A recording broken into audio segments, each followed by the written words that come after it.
Welcome to the Fit Strong Women Over 50 podcast, episode number 97.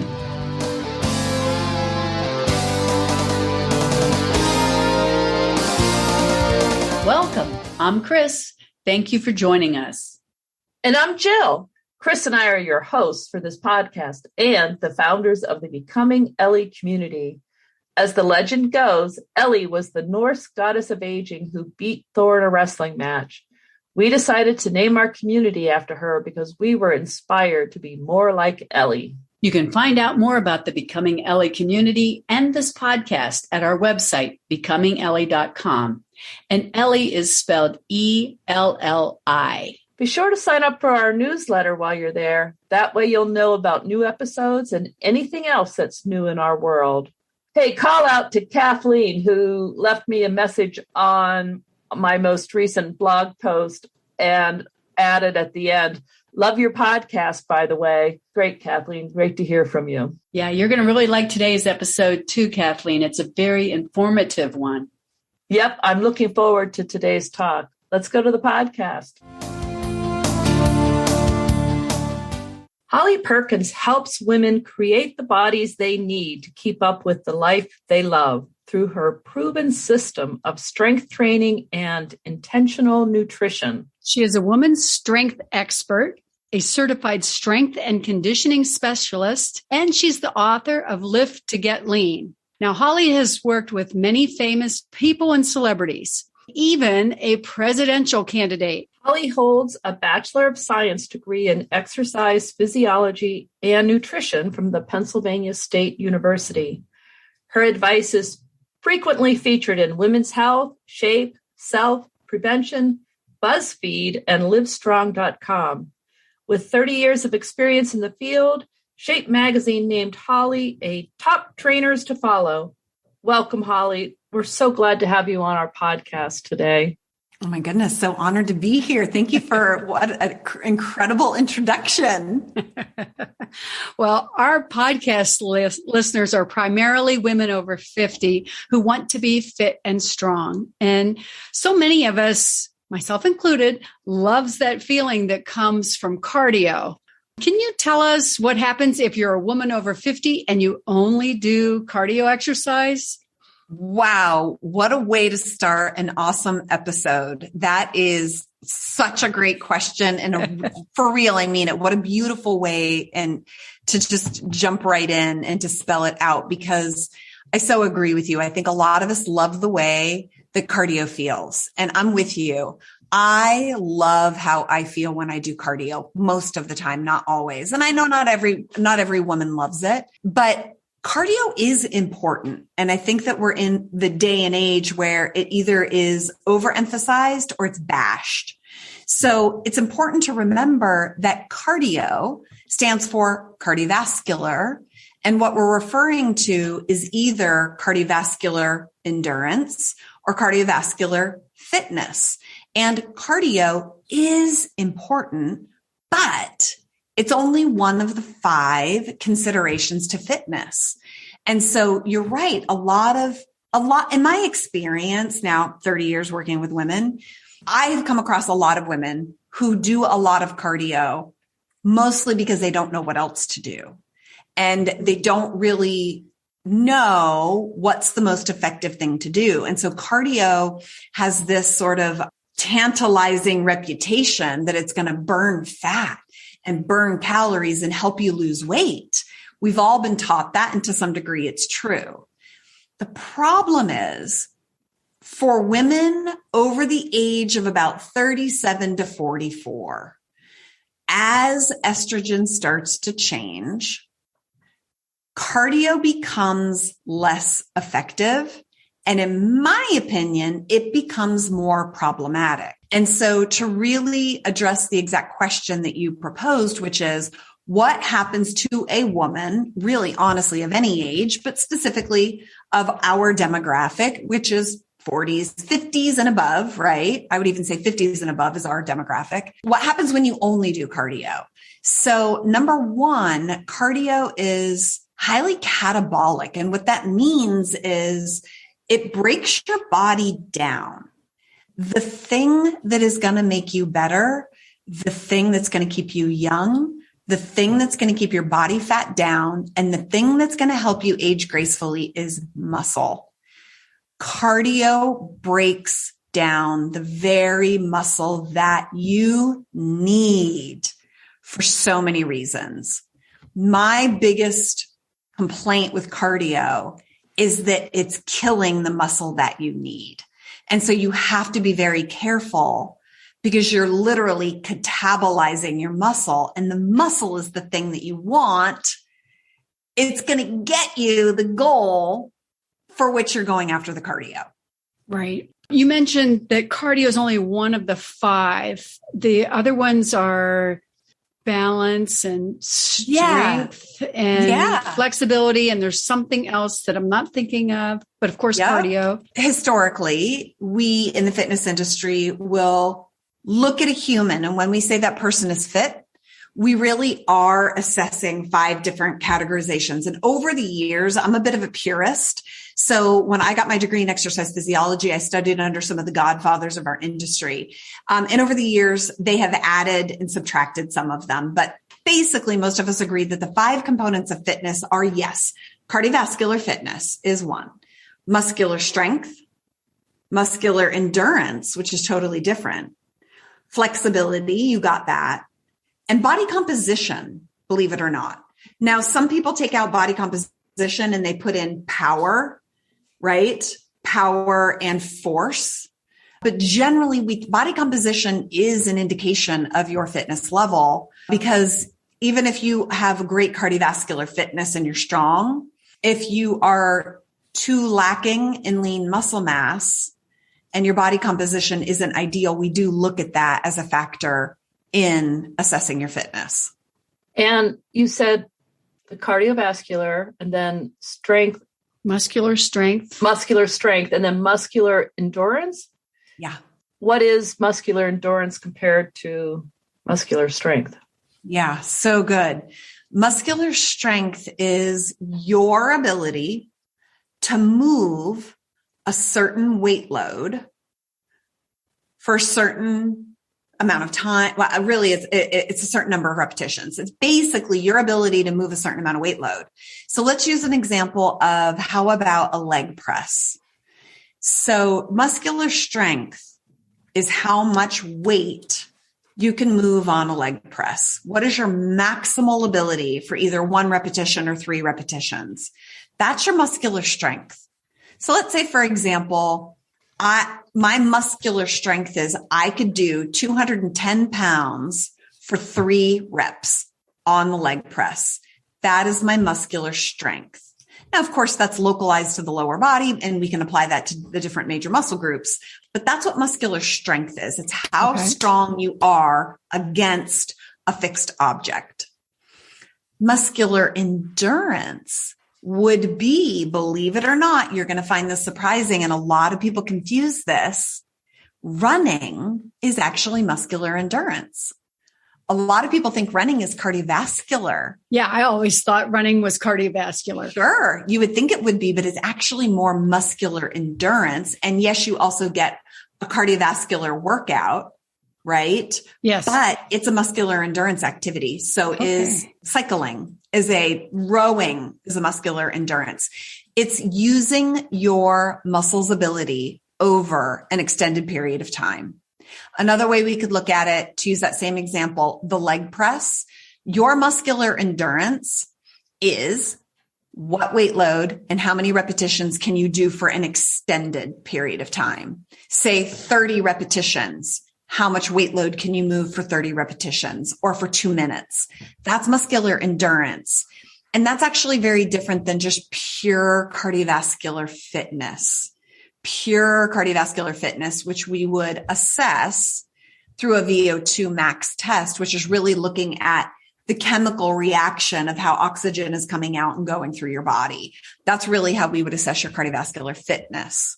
Thank you. So is it safe to assume that if a woman who's over 50 only does cardiovascular exercises or aerobics or, that kind of thing, I guess that's what I'm trying to get at, they lose out on the other 4?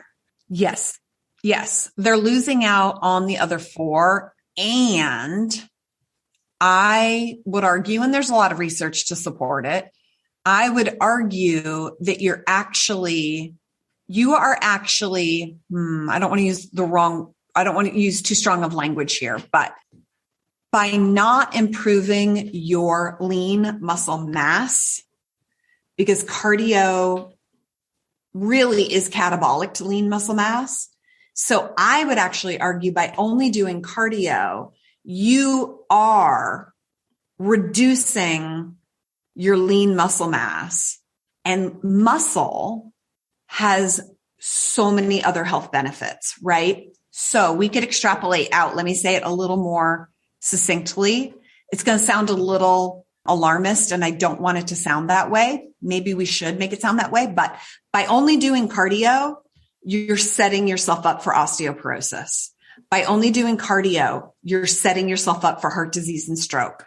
By only doing cardio, you're setting yourself up for a hip fracture when you're 92. And so by only doing cardio, you're not preserving the muscle that you need for so many other health considerations. So we know that strength training is positively correlated to the avoidance of chronic diseases like heart disease, dyslipidemia, stroke, injury, osteoporosis, osteopenia. So strength training has a positive effect on those things. So if you're not strength training and your cardio is gobbling up all your muscle, I would actually argue you're almost harming yourself, right? And that's the strong language that I was worried about using, because I don't want someone to go, oh my gosh, I'm hurting myself by only doing cardio, because anything is better than nothing. If you're just walking every day, that's wonderful. You're going to be better and you're going to be healthier if you also incorporate strength training. You refer to the muscle tipping point. And what is that? And why is it especially important for women over 50? Oh, I love that. So I have coined a concept, and maybe someone else out there has talked about this as well, but something I call the muscle tipping point. And that is the point in your strength training or fitness journey where you have built up enough lean muscle mass that it really starts to impact you, your life, and your body in profound ways. It's the point when you tip over into a new biological, physiological, metabolic reality where your metabolism is faster, you burn more fat, you can eat more calories, you're burning more calories 24/7 while at rest, you are proactively reducing your osteopenia scores and or the risk of osteoporosis. So the muscle tipping point is this place in your journey when you finally get enough muscle that muscle is now doing a lot more for you. Okay, so the way we get there and stay there is back to doing the strength training. Yep. Doing your cardio for sure, but making sure that you're also getting enough strength training that you're actually building your lean muscle mass. I have a philosophy in my community that says when it comes to exercise, anything is better than nothing. So if your choice is to do nothing or go for a walk, please go for a walk, because anything is better than nothing. Same with strength training. If all you'll do is a couple sets of bicep curls today, that is better than nothing. And if you can start to strength train so that you're actually improving how much muscle you have, you're building your lean muscle mass, that is when the magic happens. And I mean it. I know that sounds like hyperbole, but I've had so many women go through this journey with me, my private clients, the women in my group coaching programs, that once they start to get enough muscle on them, it's like, oh my gosh. I've got several clients right now, actually, who I've been working with them for several years. anywhere from 18 months to 2 to 3 years. And I have gotten their lean muscle mass up so much that they need to eat 2,500 calories a day, and they're getting leaner. They're losing weight and getting leaner, and they're eating 2,500 calories a day. Wow. Their risk of injury goes down like crazy. So it really is the elixir of youth. And it's also the panacea to health, because muscle really is magic and everything. The only way you get there is through progressive resistance strength training. Well, again, walking is better than nothing. Zumba is better than nothing. Any cardio, anything is better than nothing. And if you want to really maximize the benefits you're getting from your workouts, strength training is arguably a more powerful tool in your arsenal. Let me ask you this. Here's a scenario. Let's say you're a beginner or you're returning to the gym after a break. What can I do at the gym to see progressive results? What's a good workout? 3, 4, 5 things that I could do multiple sets of where I'd get a decent workout, but still see the progress that we're talking about without having to hire a personal trainer every time. And it's true. Listen, if you have the luxury of hiring a personal trainer, I often recommend that because sure. Right. Absolutely. It's like Yeah. you go to somebody to fix your car and to fix your air conditioning. So do the same with your body. And if you cannot, or you don't want to, you can do it yourself. So I will certainly share exact answers to that. And I got this question so much from women in my community. Yeah. I get this question so frequently that I was like, you know what? I need to create like a resource. And so I put together a 10-page resource.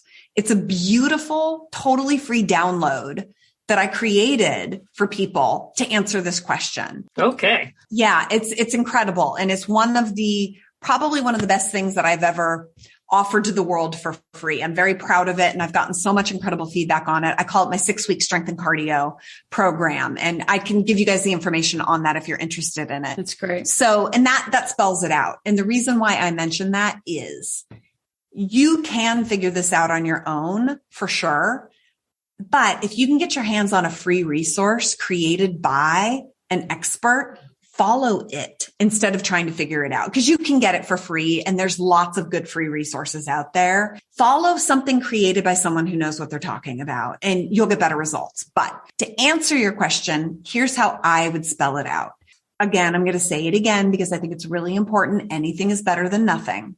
If you want to ensure progression, and if you want to ensure that you really are getting better, you are getting stronger, and you are building your lean muscle mass, you have to be what we call progressively overloading your ability every 1 to 2 weeks, maybe every 3 weeks. Okay. But let's say every 1 to 3 weeks, you have to be doing something harder every few weeks in order for you to get better. A common misunderstanding that I came across early on in my career is that I noticed people were thinking that if they just lifted weights, they'd get stronger. And that's actually not true. You have to progressively challenge your current ability in order to get better, right? So analogy would be you could never squat 100 pounds until you can squat 10 pounds, right? Right. But in order to squat 100 pounds, you've got to squat 10 and then 20 and then 30 and then 40 and then 50. You have to expose yourself to the 20 pounds before you can do the 20 pounds. And that's called progressive overload or progressive resistance. So maybe this week you're doing a bicep curl with 5 pounds. Next week, this is in theory. Okay. Next week, you've got to be able to do 6 pounds. The week after that, you got to do 7 pounds, and you have to choose to do it. You won't wake up in April and all of a sudden be able to do 50 pounds. You have to progressively choose to pick up a heavier weight load. and do it over time so that you build muscle, you get stronger, and you get better. And that was a big misunderstanding that I realized is people didn't realize, like, I had clients who kept waiting to wake up on Tuesday and be able to squat 50 pounds. But if you're not squatting 40 pounds, you'll never get to 50 pounds. You have to choose it. You have to expose your body to it through choice. So if I go to the gym, is there a set of exercises or things that would be best to choose to do? Yeah, I think I would say the first place to start is identifying one exercise for each of your major muscle groupings, starting at the very beginning. If someone is new to their strength training journey, or like Chris said, coming back from some time off, first you want to identify at least one exercise for your major muscle groups, which are legs, back, chest, shoulders, arms. So that's 5 exercises, right? Right. One strength exercise for each of those major muscle groupings. That's a great place to start. Okay. First, start with getting the exercises for the major muscle groups. Then we talk about progressing and how much do I do?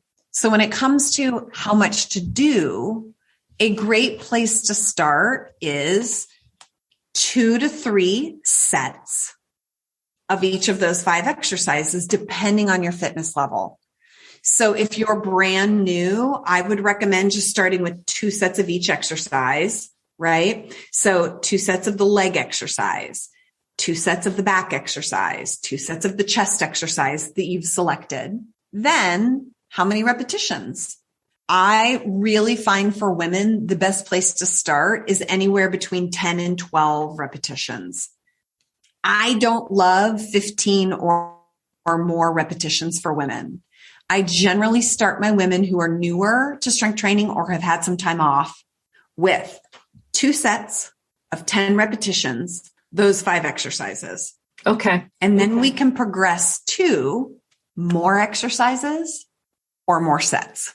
Great. And we should go and look for your 10-page handout on what to do. I'll make sure that we put a link in there so that, Oh, cool. Our listeners can find it real easily. Cool. I was looking at your website and I noticed something, and I wanted you to see if you could tell me a little bit more about something called your Strength Society. It sounds like, exclusive group. Can you tell us a little bit about that?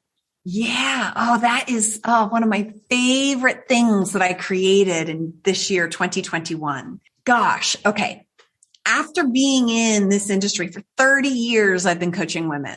When I wrote my book, Lift to Get Lean, in 2014, I think it was, I decided that I really wanted to focus completely on strength training because I know that's what's going to just help women the most.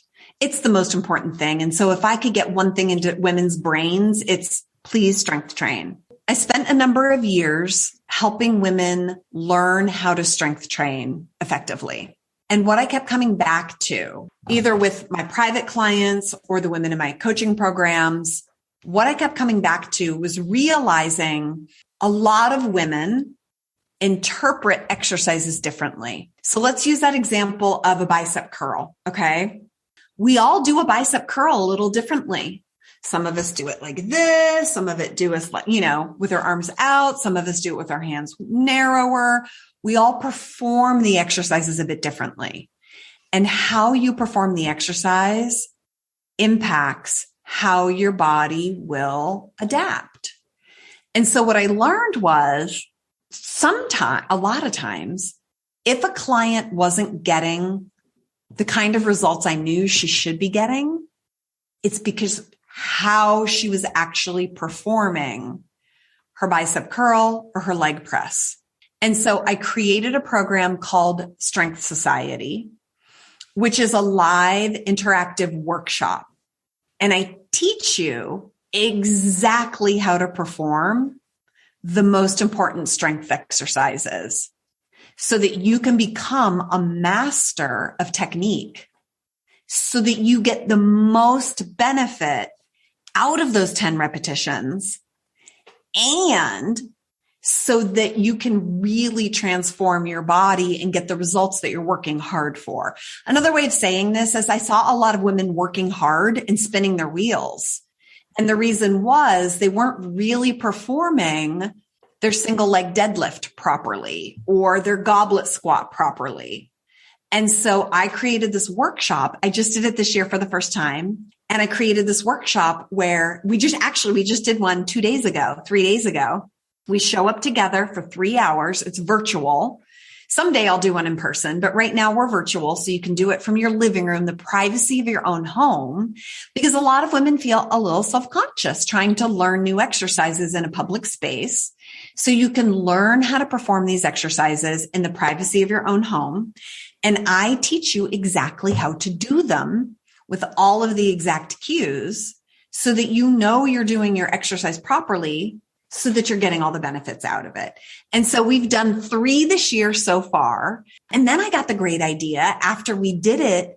I got such a great response from my community on it that I decided to record those so people can actually purchase the recordings. So some people like to show up live and some people just want to purchase the recordings so they can practice on their own. So those recordings are also available on my website now.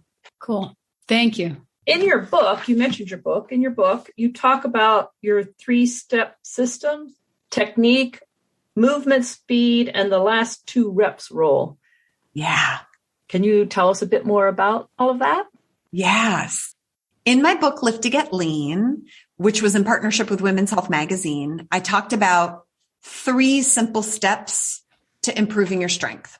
And these steps are actually really important to develop your strength. Okay. And what those 3 steps are, I created this system. It's a 1, 2, 3 system. And if you follow this 1, 2, 3 steps, it's almost completely foolproof in terms of helping you get great results and to get stronger and to stay safe. So if you follow these 3 rules, anyone can learn to strength train successfully. Step number one, which is where you always start, is that your technique trumps everything, which is exactly why I created the Strength Society workshop, because technique is everything. Technique is everything. Because if you're performing a technique improperly, that's why people get injured. You know, we all probably have a friend who said, my doctor told me not to do overhead pressing. The problem is people get injured when they're not really paying attention to proper technique. They're not really learning technique. So step number 1 is really master your technique. Learn what technique looks like. Learn to do it right in your body so that you can avoid injury and so that you can sculpt and shape your body the way that you want it to look, you know, your preferences. So number 1 is technique trumps everything. You don't get $200 if you pass go, stop and get your technique straight. Okay. Then once you get your technique straight, the next consideration that you want to be aware of is how you're performing these repetitions, the in, the out, the up, the down, right? The back, the forth, how you're performing your repetitions. And what I teach is a speed and a cadence of performing that bicep curl so that you are moving enthusiastically on the hard phase of an exercise. And then you're moving slowly on the easy phase of an exercise. So on a bicep curl, it would look like this. You would move enthusiastically when you pull your dumbbells up to your shoulders. And then you would move slowly as you lower those dumbbells back to your sides. And then you would move enthusiastically with the dumbbell up to your shoulder. And then you move slowly with those dumbbells back down to your sides. So that's the speed, the pacing of those repetitions. And what this does is this helps you learn good technique. This facilitates better technique so that you're safe. But it also does something that we call it increases the muscle's time under tension. So it increases the phasing, which is called the eccentric phase, we're spending more time with the muscle in the eccentric phase because that's where a muscle becomes strong fast. So what I've done with this step number 2 is help you develop strength as fast as possible by emphasizing what we call the eccentric phase, which is the easy phase of an exercise. And that way you'll get stronger faster, but also safer. And then step number 3 is last 2 reps. Step number 3 is to make sure that whatever weight load you're using, the last 2 repetitions of all of your sets are hard and a little bit sloppy. So the reason for that, again, let's imagine you're doing a bicep curl. And this is where, again, I saw a lot of women making mistakes, if you will. They would pick up 3-pound dumbbells and they would do their bicep curls and they would do their 15 reps and they'd put the weights down and then they would do a second set of 15 reps. The problem is they did all those 15 reps and rep number 15 was as easy as rep number 1.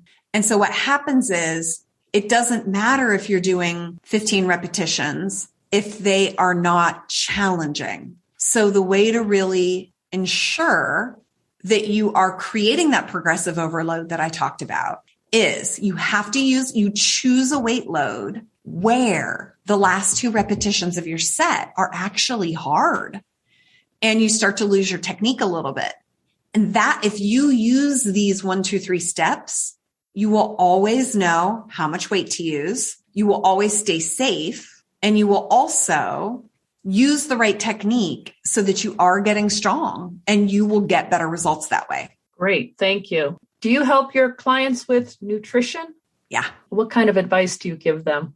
Yeah. So in particular, my focus is that I help women in particular use strength training, as we've talked about, and intentional nutrition to really create the body that you need to help you live the life you love, right? In my experience, around 50 is when many of us, sometimes even mid to late 40s, many of us as women confront our first real health challenge. If that didn't happen around pregnancy, if you had children, usually around, mid 40s to early 50s, you confront some health challenges. I really focus on helping women build the body they need to navigate health challenges to really live a full life. And that is a combination of strength training and nutrition. So the way that I teach nutrition is that it really should be intentional. You are very specifically and strategically choosing to eat in a way according to your goals, according to what you need for your body. Some women, it would be a very respectful, self-honoring choice to lose weight. Some women need to lose weight. Some women don't. Some women, their goal is to just feel better and have more energy. Some women want to feel perfectly safe and stable going up and down a flight of stairs. Whatever your goal is, there's a nutritional strategy to support that. And it's equally important than your physical activity and the activities that you're doing each week. I help women really carve out what's the right intentional nutrition strategy. More specifically, I teach you how to know and how to eat in a way that you're getting a certain amount of protein, fat, and carbohydrates each day. Because when you get the right amount of each of those 3 macronutrients, you can literally program your body for success. It is the best version of biohacking possible. Because if you learn, I need to eat this much protein today, I need to eat this many carbohydrates, and I need to eat this much fat, and you learn your kind of special recipe, your special mix of those 3 things, it is a surefire, fast, I call it the Autobahn to the body that you want when you get very intentional with what you're eating. It's a powerful way to improve your health, but also help you reach your goals. In general, do you have a particular way that you recommend of eating, like low carb or paleo, vegan? is there one that you think that is probably the right choice for women over 50? So no, I don't. I don't believe there is any one way. I really don't. There's not. What I teach a system that overrides all of that.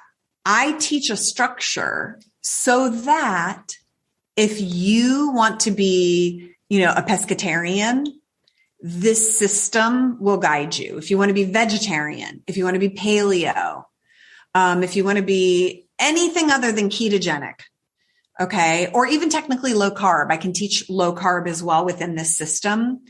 Rather than teaching you eat this, don't eat that, I teach you to incorporate your preferential foods in certain ratios so that you get better results. I have clients that are vegan, vegetarian, lacto-ovo, lower carbohydrate. They avoid sugar. They're gluten-free. They are AIP. They are paleo. Everyone. What I teach allows you to do that and get better results. The only thing I don't teach, I don't believe in a ketogenic diet. I don't believe in an extremely low carb diet. I do believe in moderate intentional carbohydrates, and that can fall on the lower end. But I personally, and there's a lot of research to support this, I don't believe in extremely low or omnivore type eating. The research is showing in terms of long-term success and health, it really is not the best approach for women. Yeah, I can understand that. Sure. Do you help your clients figure out their macros? Yeah. What those percentages should be?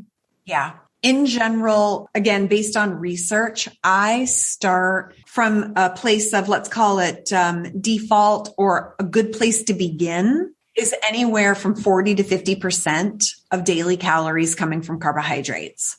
The more you strength train, the more carbohydrates your body needs and thrives on. The less strength training you do, the less carbohydrates you need.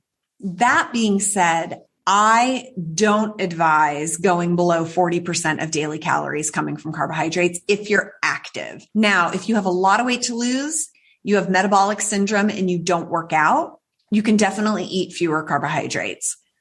But that's not really the path that we want you on. We want you active. We want you fit. We want you working out. And so therefore, I tend to really work within that demographic. If you're in my community, you better be working out, because I know that's how you're going to live your best life and be the healthiest. We all know that. There's no argument to that. So yeah. So what I do is I start everyone generally around, basically what I do is I teach a 50-25-25 approach, 50% of your daily calories coming from carbohydrates, 25% coming from protein, 25% coming from fat. I start everyone off there until we get feedback.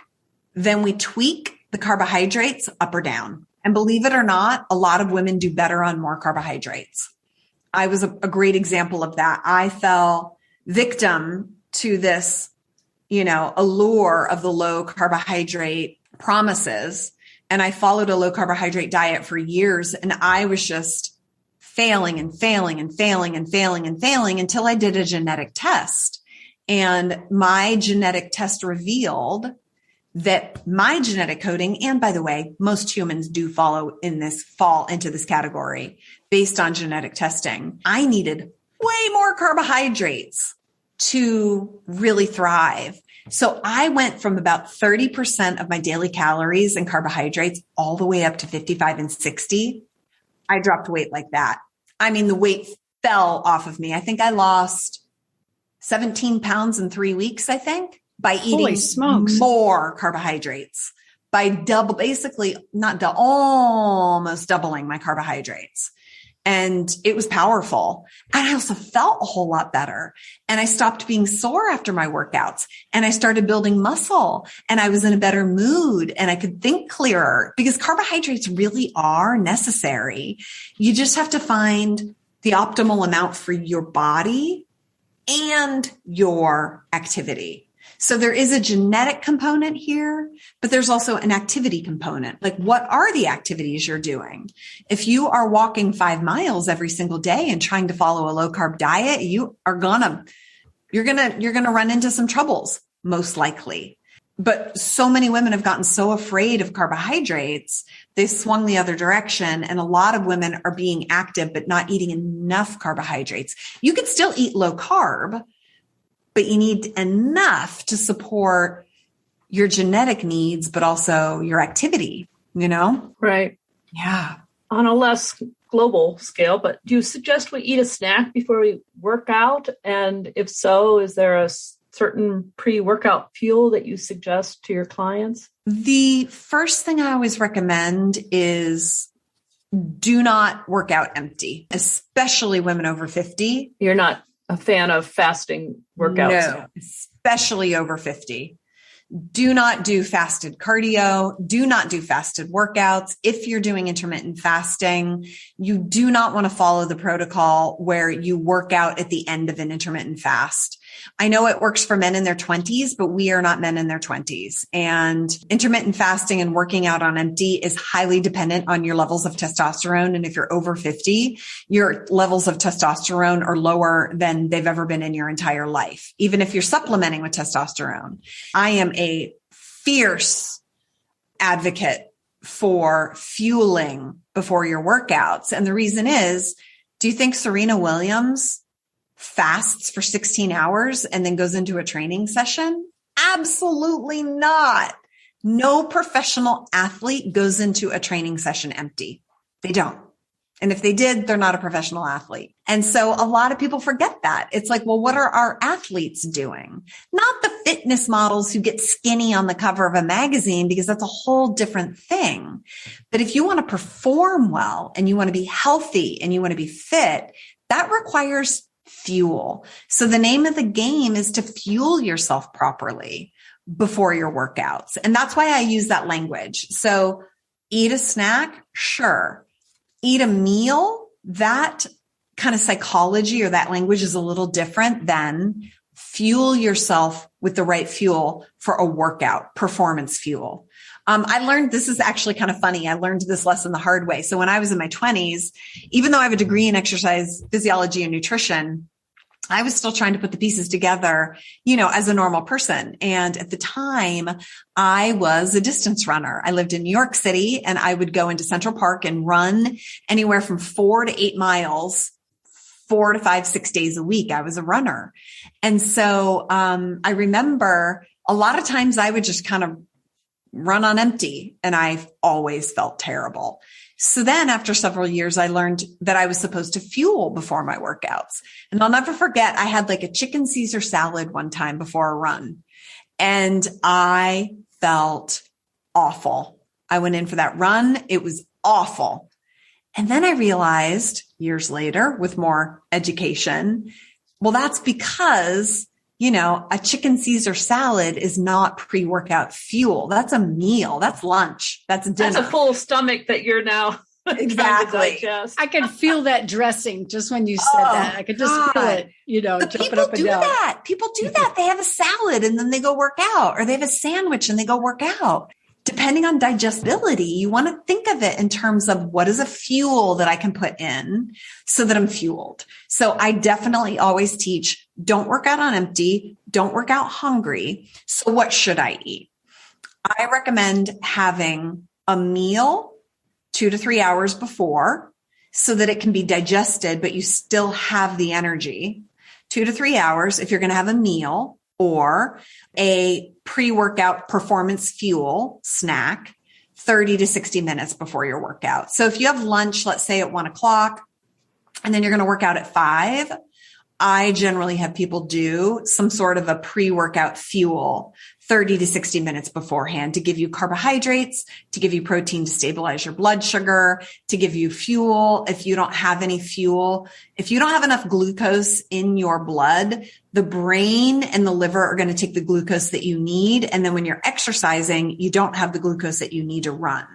And so I always recommend foods that are easy to digest, low fiber, 0 to little fat, and just fast assimilation. And so that would be something like the lighter proteins, whether that's a protein powder or egg whites, eggs, even dairy protein. Those are your lighter, easier to digest proteins. And then pairing that with a carbohydrate that's low fat, low fiber, easy to digest. And that could be fruit. Many fruits are actually very helpful. It could be a low fiber cracker. It could be vegetables generally aren't smart because they tend to be high fiber and low carbohydrate. It could be something like quick cook oatmeal, which is faster assimilating and lower in fiber. So things that you'll digest fast, they go in, they hit your tummy. They don't slow digestion. They get in, they get out. Okay, that makes sense. I remember one time going out and running after eating dinner. Yeah. Like a meal. And I just felt so horrible. Yeah, that just doesn't work. No, awful. And some people can do it. There were times that I could eat a cheeseburger and fries and go for a run digestively, but it doesn't give you the fuel, right? And so like many women in my experience already have digestive issues, whether it's upset stomach, gas and bloating, constipation, just digestive issues in general. And the foods that you eat really do impact your digestive system, even beyond the fuel that you need, right? And so, yeah, I mean, that's the best way to learn the power of food is to eat a big old meal and go for a run and then see how you feel. That's going to tell you right away. That'll do it. Yeah. We were talking a little bit before about weight loss, and you've talked about various symptoms of weight loss and how the women overcome them. First off, what do you consider the symptoms of weight loss? And I think this is the key to unlocking successful body weight for a lot of women, especially if your goal is to achieve a body weight that's less than where you currently are. In other words, to be said more simply, weight loss. And weight loss in our industry has gotten a bad rap. And so that's why I kind of reframe it that way. But for some women, it is important to release some extra body weight and body fat to achieve a healthier number on the scale, right? So the missing link for a lot of people is that weight loss, fat loss, inevitably causes some uncomfortable symptoms. The reason why weight loss is so hard is because we are not good at sustaining those uncomfortable symptoms. One of the most popular symptoms of weight loss is hunger. And a mistake I kept seeing with my clients, I'd have them on a weight loss plan, and right around the time that the scale was going to drop, they'd get really hungry. And if we hadn't talked about it, they'd go, gosh, I am so hungry today. I think I need to eat extra because I'm hungry today. So they would auto-correct by feeding their hunger, but that hunger has to happen before you burn off the body fat. And so that hunger is what I refer to as a symptom of weight loss. I'm not encouraging women to starve themselves. I'm not telling you to torture yourself, but a healthy weight loss plan, if there's a real proper strategy, you're going to have a little bit of hunger each day. You should be able to work through it. You should be able to breathe through it. You should be able to embrace it. And if you can, you will lose weight. The problem is a lot of people don't know this and they get into a variety of symptoms of weight loss. I can go over some of the other symptoms. And it's like they get these symptoms and without the knowledge, they end up feeding the symptoms. And then when you feed the symptoms, you don't lose the weight. And so it really is what I really believe it's why weight loss is so hard, because it's uncomfortable. It has to be uncomfortable. There is absolutely no diet out there where you're going to lose a substantial amount of weight and you're not going to be hungry and you're never going to feel deprived and you're going to feel full all the time. It's not realistic. At some point, you're going to have some mild symptoms of food cravings, appetite, hunger, food desire. And the key is to recognize those symptoms so you can call them for what they are and develop a strategy to work with those symptoms that doesn't involve feeding the symptoms. Go take a hot bath, drink some peppermint tea, go for a walk, call a friend, eat low calorie foods that fill you up. do some exercise, go to bed early, get more sleep. There's so many other things you can do to remedy these symptoms. And then the weight loss is actually very straightforward and clear cut. So if you have a client come to you and say, I want to both increase my muscle and lose fat, can I do that at the same time? Yes, absolutely. 100%. And I even have a case study from one of my personal coaching private clients through DEXA scans to prove it. Okay. You absolutely can. I know there's research out there that says that you can't. I've seen it. I've watched it happen on a DEXA scan with my personal clients. Okay. Yes, it absolutely can. And it isn't necessarily dependent on a caloric deficit or a caloric surplus. So it also does depend on your experience level. If you are newer to strength training, it's a lot easier. If you're more advanced, it does get a bit harder. So if you're within the first 2 to 3 years of sophisticated strength training, we can do it pretty easily. If you've been strength training in a very sophisticated, committed, determined way, it gets a little harder. And I've worked with both of those clients, but absolutely you can increase your lean muscle mass during the same phase while you are also releasing body fat, 100%. And it doesn't have to happen in a calorie surplus. I have this case study. She was actually in a caloric deficit, lost body weight on the scale, lost body fat, and increased her lean muscle mass by, I think it was 3 pounds. I forget exactly what the numbers were. I can go back on it, but also in a different phase. And this was all backed up through DEXA scans. She increased her lean muscle mass by 5 pounds in 3 months and also reduced her body fat. Wow. At a substantial amount of calories. I think she was at about 1,800 calories during that 3-month phase. Yeah. Okay. People will tell you can't, but it's not accurate. And I've got the DEXA scans to prove it.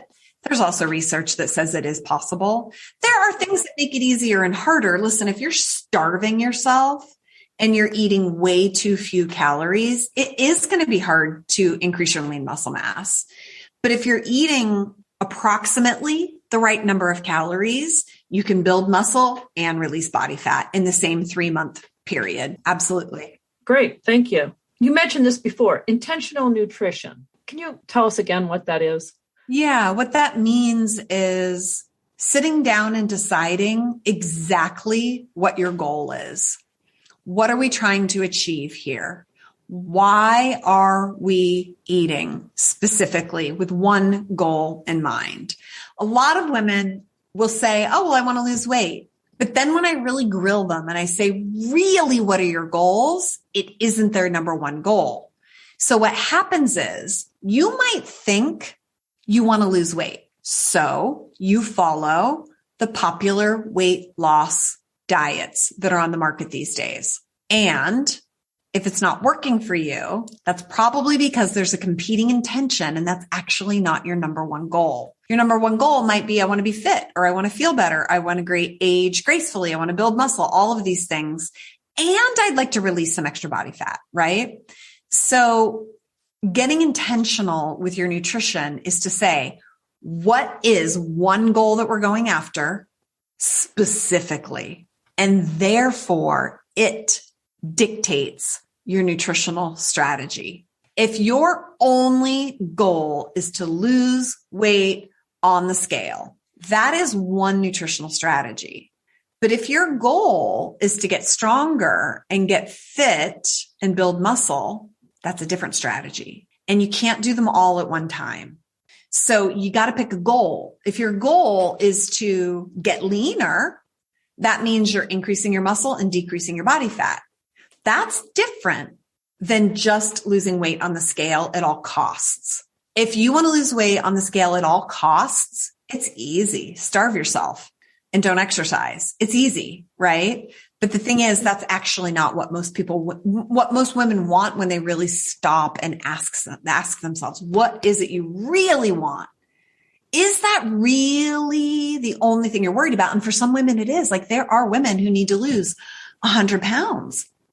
If you need to lose 100 pounds and your health is at risk, the number one thing we got to work on is to get that scale down. Nothing else matters until we get that scale down. And that dictates a different nutritional strategy than if you're at a healthy body weight and you want to train for a half marathon. Totally different nutritional strategy, and a completely different nutritional strategy if you're dealing with depression and anxiety and you can't think at work. Totally different nutritional strategy. And so intentional nutrition that I teach is getting crystal clear on what your first number one goal is, and then pairing your nutritional strategy with that goal, and then not stopping until you achieve it. Then we can change your goal and we can change your nutritional strategy after you achieve your number one goal. Makes it so much easier. It makes success just like a straight shot. It's so much easier. Yeah. I have another question for you about food, but this is a little more specific. Like, do you have any good advice about packing food when you're traveling? I know that's one thing that I struggle with when I'm on the go. Oh my gosh. Yeah. Do you have any good suggestions? Yeah. I have a whole blog on how to pack food for travel, in fact. So there were times when I was traveling every 2 weeks for work. And I was also very committed to my body goals, my fitness, and all of those things. And so I had to be very intentional with my nutrition when I traveled. So I had to stay on track. And I will tell you this, it is so hard to stay on track when you're traveling. For anyone and everyone. It's so hard. It's hard to stay on track with your diet. It's hard to stay on track with your workouts. So in terms of travel, here are the things that I've come up with. Number one, always travel with a bag full of food, because there is nothing that will derail you faster than airport food, or getting stuck on a late flight and then you're starving and they don't have anything except Pringles, right? Yep. So you always have to travel. I travel with an arsenal of food on me. There were times where I would travel with a full 2 days of food in a cooler. And I can tell you how to get through security. I can tell you what foods to pack, how to pack them, not to pack them, everything. But the best thing, number one, is to plan that you're going to go with lots of food on you. There are certain foods that travel better. The TSA does not want anything that is liquid or pudding-like. So things like yogurt, cottage cheese won't fly unless they're frozen solid when you go through TSA. So if it's frozen solid at TSA and then it defrosts on your flight, you're fine. So you could take frozen yogurt and let it defrost. You could take a variety of foods that would be soft. As long as they're frozen at TSA check, you can get through. So it's identifying foods that will travel well for you. And of course, the foods that you prefer. Certainly simple things like fruit, like apples, that travel well. That's easy. Nuts travel well. That's easy. I am a huge fan of jerky, turkey jerky, beef jerky. Thankfully, there's some really healthy, clean brands of jerkies now, so you can get some protein. And then nowadays, what I do is when I'm on my way to the airport, I stop at the grocery store and I buy hard-boiled eggs because they don't need to be refrigerated. I always have jerky on me. I usually have a protein bar of some sort. I try to get a lower sugar protein bar. And then I am a huge fan of deli turkey meat, because it can actually travel for a few hours without a refrigeration. And I buy bagged salads. And so I've devised the system where I buy one of those salad kits, and on the plane, I just open it up. I dump all the stuff inside of the bag, roll the edge of the bag, shake it up, and eat it out of the bag as the container. And so I always have a beautiful salad with me when I travel. I have some deli turkey meat. I have some hard-boiled eggs. I have lots of fruit. I have a protein bar.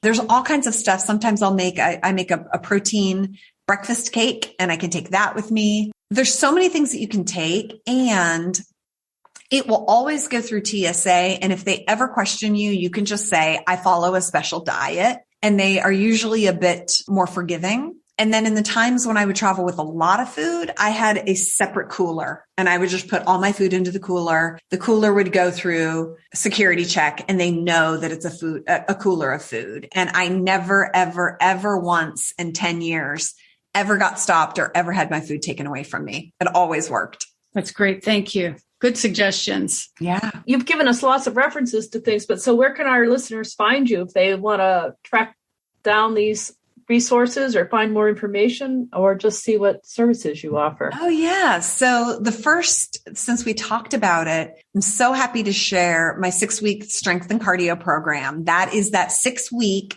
strength training plan with cardio that's perfect for you if you are newer to strength training, if you're coming back from some time off, if you just need a new, fresh plan. It's got it tells you exactly how to do it. There are video tutorials. There's everything you need for a successful strength training program at the home and gym. Great. You can download that at hollyperkins.com/offer, OFFER. And then since we end up talking about nutrition, I also have a really nice 14-page, beautiful premium guide. Again, totally free download that you can get at hollyperkins.com/macros, MACROS.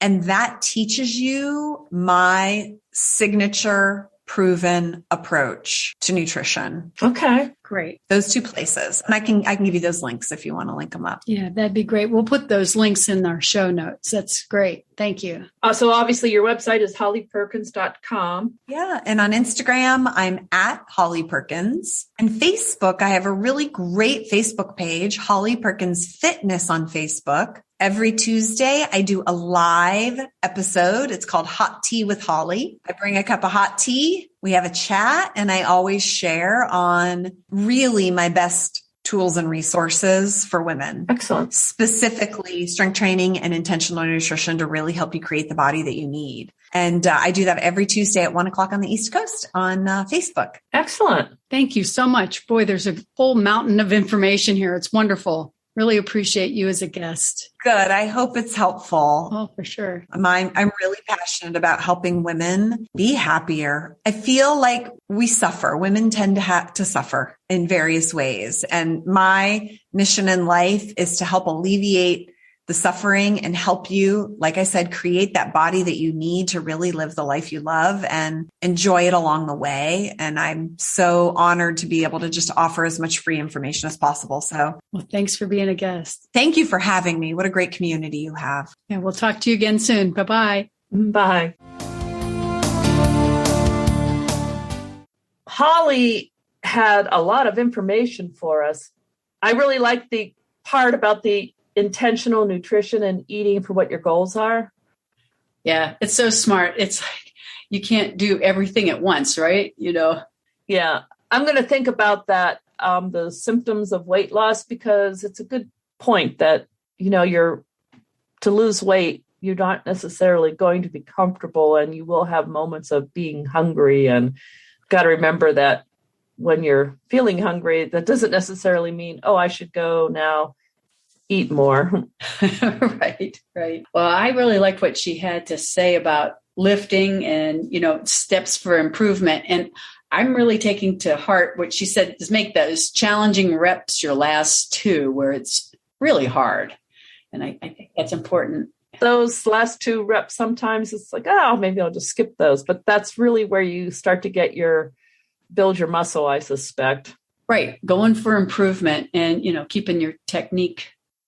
Keeping your form during those hard ones is difficult, but important, of course. We should be looking for exercises that the 5 main body parts. So don't be necessarily doing bicep curls. Instead, focus on legs, back, shoulder, chest, and arms.